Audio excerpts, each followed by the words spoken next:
हरे जो 10 पापों का बोझ दशहरा उसे हम कहते हैं। हरे जो 10 पापों का बोझ दशहरा उसे हम कहते हैं। बुराई पे अच्छाई की जीत जो विजयादशमी उसे ही कहते हैं।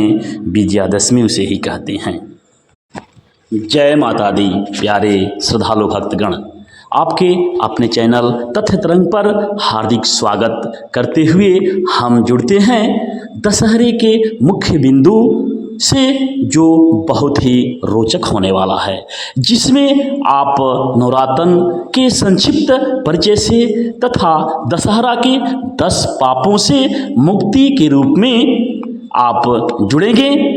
तो हिंदुओं का प्रसिद्ध महान पर्व दशहरा बड़ी श्रद्धा, विश्वास एवं खुशी के माहौल में पंडाल की साज सज्जा से जुड़कर मनाया जाता है। यह वर्ष में 2 बार, पहला चैत्र नवरात्र और दूसरा शारदीय नवरात्र के रूप में मनाया जाता है। इन दोनों में शारदीय नवरात्र अनुपम छवि समेटे हुए अपने में रहता है। देश के सभी शहरों, नगरों, गांवों में बड़ी श्रद्धा, विश्वास एवं पवित्रता के साथ सुंदर सुंदर पंडालों के द्वारा सजा करके और उसमें माता की प्रतिमा को स्थापित करके पूजन पाठन के द्वारा मनाया जाता है। नवरात्र के पहले दिन कलश स्थापना के साथ ही शैलपुत्री माता की पूजा होती है। वहीं दूसरे दिन ब्रह्मचारिणी माता की पूजा होती है। जहाँ तक तीसरे दिन की बात है तो भव्य पंडाल में कुष्मांडा माता की पूजा तीसरे दिन होती है और चौथे दिन चंद्रघंटा माता की पूजा होती है। जहाँ तक 5वें दिन की बात है तो इस संदर्भ में जो पूजा होती है वह स्कंद माता की पूजा होती है और छठे दिन माता कात्यायनी की पूजा होती है। जहाँ तक 7वें दिन की बात है तो इस दिन बड़ा भव्य आयोजन होता है और सुंदर सुंदर पंडालों में माता की मूर्तियों को सजा करके और आँख खोलने की प्रथा पहले से ही चली आ रही है। आँख खोलते हैं तो दर्शकों की, श्रद्धालु भक्तों की उमड़ी भीड़ देखते ही बनती है। और 7वें दिन माता कालरात्रि की पूजा होती है। जहाँ तक 8वें दिन की बात है तो 8वें दिन महागौरी माता की पूजा होती है और 9वें दिन शक्ति की अधिष्ठात्री माता दुर्गा की पूजा होती है। 9वें दिन की पूजा के उपरांत 10वें दिन दशहरे के रूप में रावण के पुतले को जला करके भगवान श्री राम अपने प्रमुख उद्देश्य बुराई पर अच्छाई की जीत को लेकर के विजयादशमी के रूप में यह मनाया जाता है।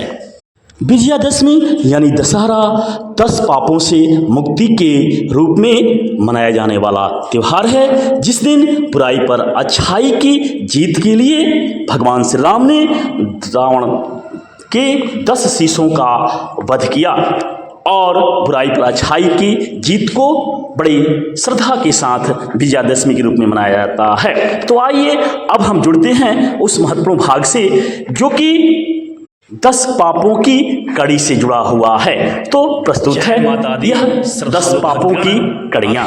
आपने सुंदर सुंदर पंडालों के जो रूप देखे वह दशहरे के लिए बहुत ही उम्दा कोटि के रूप आप देखें और आप जुड़े उन महत्वपूर्ण पंडालों के छवियों से, सुंदर सुंदर सजावटों से।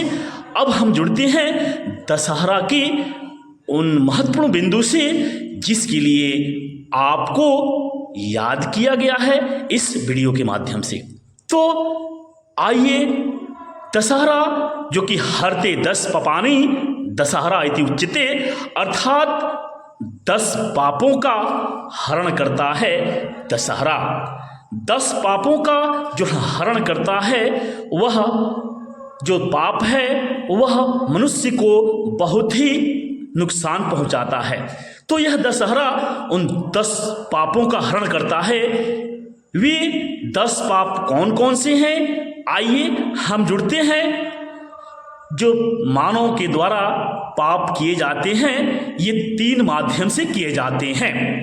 प्रथम जो माध्यम है वह माध्यम एक है जो कि मानव शरीर के द्वारा किया जाता है, और दूसरे कोटि का जो पाप है उसमें जो है वह मानव के वाणी के द्वारा किया जाता है।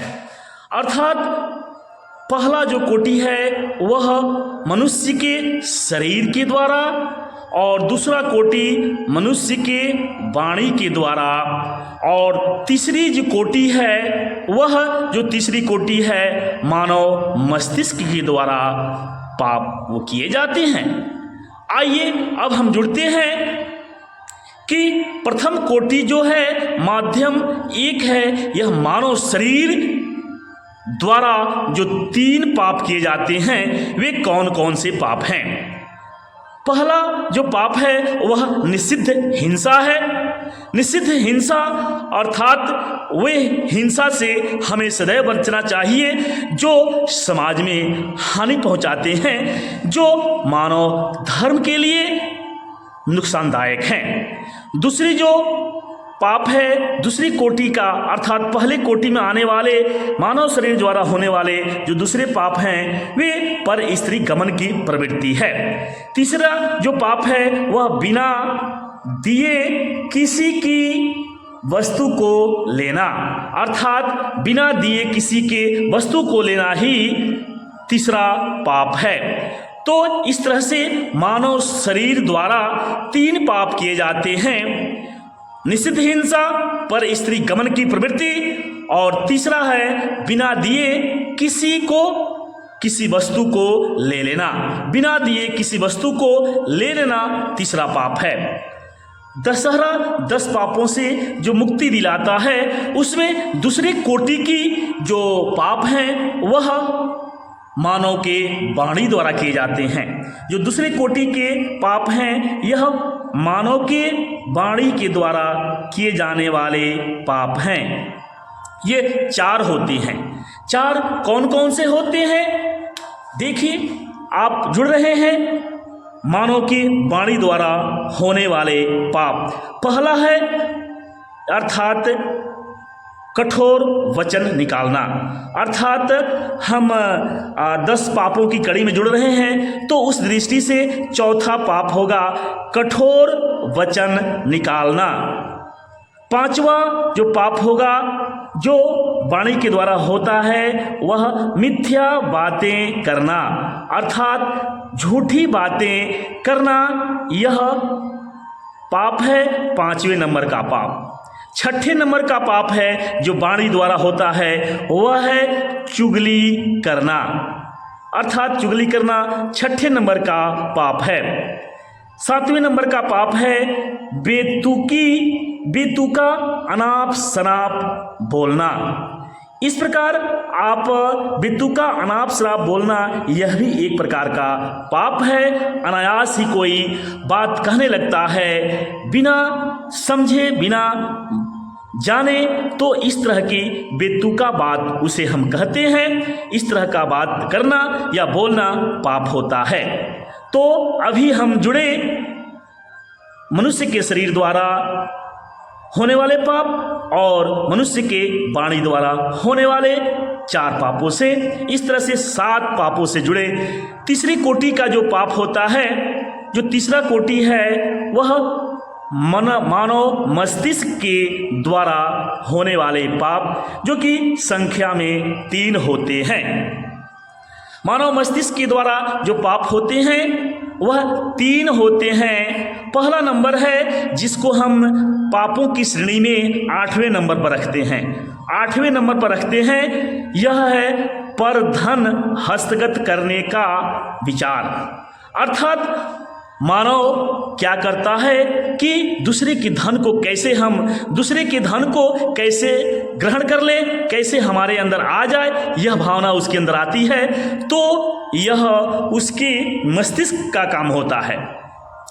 मस्तिष्क विचार करने लगता है तो यह पाप मस्तिष्क के द्वारा होता है, जो 8वें नंबर का पाप है। अर्थात 8वें नंबर का पाप हुआ पर धन हस्तगत करने का विचार। 9वें नंबर का पाप है दूसरों का बुरा सोचना।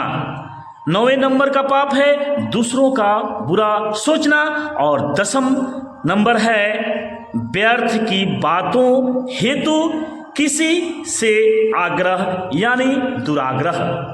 अर्थात व्यर्थ की बातें हमें नहीं करनी चाहिए और व्यर्थ की बातों के लिए किसी से आग्रह करना अर्थात दुराग्रह करना ही पाप है।